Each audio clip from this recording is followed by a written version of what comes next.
yn enw yr arfer Iesu Grist.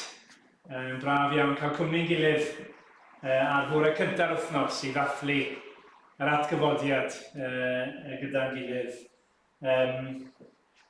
Mae chi'n gweld y Dewi yn arwen ni yn yr oedfa bore yma. Ni'n gwthio bendith Duw ar o'n ti Dewi wrth i ti agor y gair i ni ac arwen ni yn addoliad. Fel chi'n gweld hefyd mae'r bwrdd wedi osod ar gyfer y cymryd.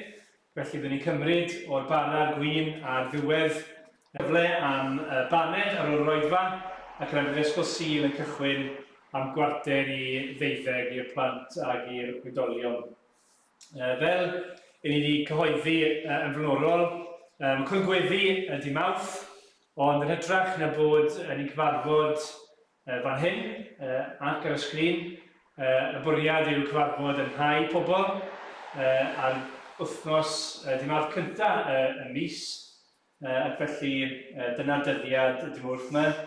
Doedd ddim cofio'n union pa grwpiau sydd, ond fi'n credu bod y cyhoeddiadau ar y sgrin o felly chi weld nhw wedyn, ond cwarter i 8 ar nos Fawrth mewn tai pobl gwahanol. Dwi'n meddwl bod yna gyfarfod ar y sgrin am yr wythnos hon, ond bydd yna'n cychwyn eto'r wythnos ganlynol. A mae'n gyfle da i ni gyfarfod yn gilydd yn dweud ac i ddyfnhau nid unig yn perthynas yn gilydd, ond gyda'r arglwydd Iesu Grist. Felly mae'n teisiwch ar y cyfle i fynychu ar nos Fawrth ar gyfer y cwrdd gweddi. Mae gweithgareddau gwahanol wedi bod ar y sgrin fi'n credu. A cofiwch, os chi ddim yn gallu mynd i nhw, cofiwch weddio dros y gwaith gwahanol sydd yn ymlaen yn ystod yr wythnos.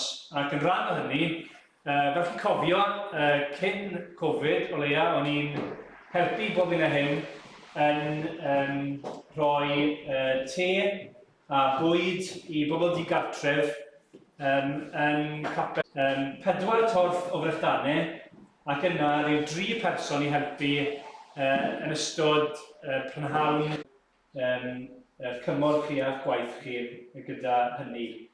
Felly rhaid yn heigion o